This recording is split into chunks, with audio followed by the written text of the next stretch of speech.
Así se festeja el carnaval en mi pueblo. Ahuehuepan Guerrero se trata sobre pasear durante 15 días por todo el pueblo y visitar a las personas que fueron autoridades, excomisarios y exsuplentes y dejarles una bandera como agradecimiento por haber servido a la comunidad.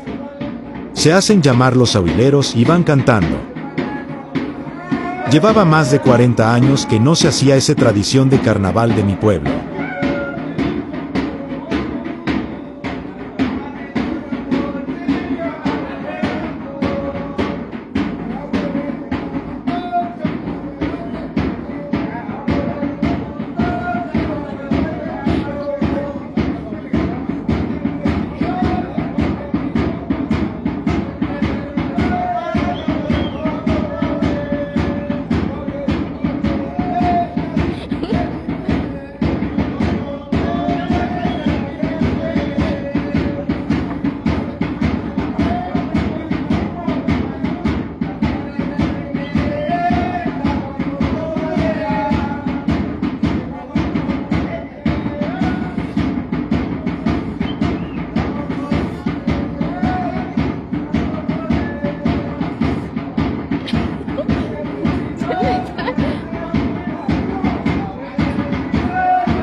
Sa pakarito graba?